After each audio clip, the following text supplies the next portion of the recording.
Old Grognard says, let's learn how weapon mastery works in 2nd edition AD&D.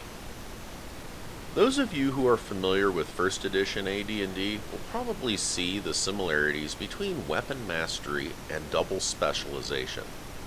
I'm not super familiar with 1st edition, but those of you who are, please feel free to comment on the similarities and differences between double specialization and weapon mastery. As always, if you have any cool stories or questions related to today's topic, please share those in the comments as well. Weapon Mastery builds on the Weapon Specialization update in Combat and Tactics and is part of the optional rules in that book. To learn about Weapon Mastery, we go to pages 75 and 76 in the Player's Option Combat and Tactics book. There are 3 levels of Weapon Mastery. They're Mastery, High Mastery, and Grand Mastery. Let's start with Mastery. To become a Weapon Master, the requirements are that a character must be a single-class fighter, be specialized in a weapon, and be at least 5th level. Once the character meets these requirements, they can spend a weapon proficiency slot to progress from being a weapon specialist to being a master of their chosen weapon. If the weapon they have chosen to master is a melee weapon, their bonuses go from +1 to hit and +2 to damage, like we see here, to now being +3 in both. The section on Mastery doesn't say anything about missile weapons, but it would be reasonable to raise their to-hit bonus to +3 like it is with melee weapons. Keep in mind that the rules for missile weapons don't just apply to slings and thrown weapons like darts, but also to melee weapons that can be thrown like daggers and javelins. Bows and crossbows, in addition to the benefits we already have from being specialized, also raise their total point-blank bonuses to +3 to hit and +3 to damage, and they gain a +1 to hit at all other ranges, like you see here.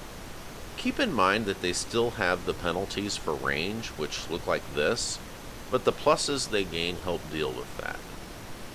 Firearm Mastery confers an additional +1 to hit at all ranges, for a total of +2 to hit when combined with the bonus we got from being specialized.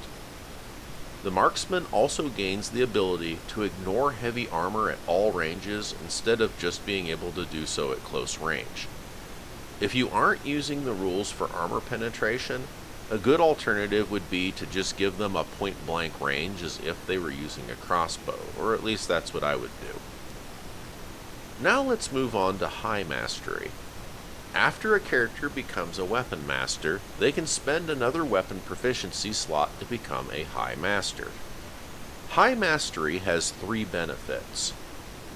The first is that if you're using the optional initiative system presented in Combat and Tactics, the character's weapon speed increases by 1 category, or in other words, they attack 1 phase earlier than they would normally. So, fast becomes very fast, average becomes fast, slow becomes average, and so on. If you're using the individual initiative system from the PHB, you can get the numbers to work out by dividing the weapon's speed factor by 2 and then rounding down. This is a simple way to handle the weapon speed issue and is what I recommend if you run into this problem. The second benefit of High Mastery is that if you're using the Combat and Tactics optional critical hit rule, you only need a natural roll of 16 or higher to possibly get a critical hit.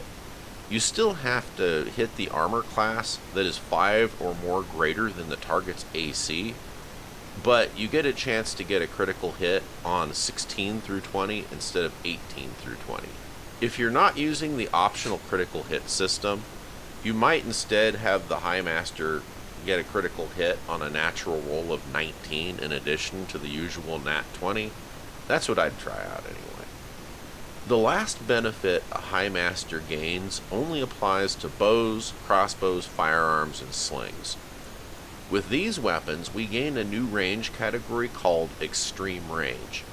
This category extends 1/3 farther than the weapon's long range, and attacks made at this range have a penalty of -10. For example, A high master of longbow decides to attack an ogre 250 yards away with a flight arrow. Normally the ogre would be out of range, but the high master's flight arrow has an extreme range of 280 yards. How we get that number is that the long range for a longbow plus flight arrow is 210 yards, and 1/3 of 210 is 70. We add those together to get 280, so the ogre is in range, but just barely, and the archer has a -10 to their attack roll. The last and highest rank of mastery is Grand Mastery. The High Master spends yet another weapon proficiency slot to have a total of 5 invested at this point. Grand Mastery has 2 benefits. The first is that the Grand Master gains an additional attack per round above and beyond what they get from the Specialist Extra Attack table. So, for instance, if a 14th level Longsword Grandmaster decides to throw down, they get 3 attacks per round.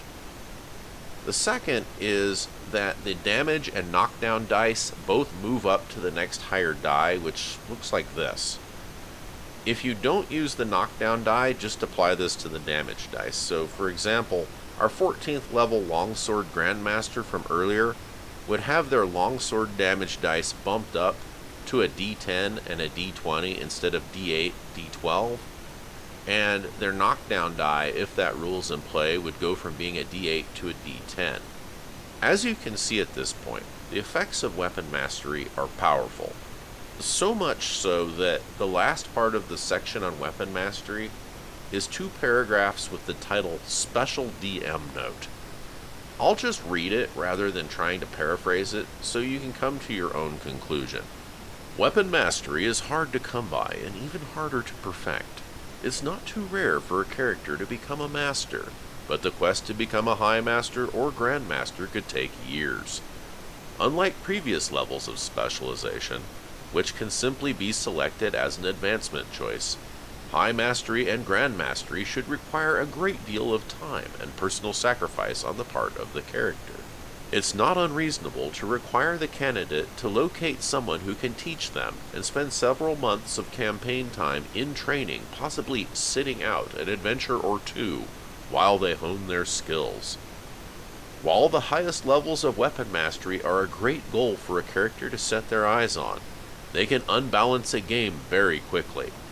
Exercise tight control over the acquisition of Weapon Mastery in your campaign and make certain that the players realize just how rare and special their Weapon Master characters really are.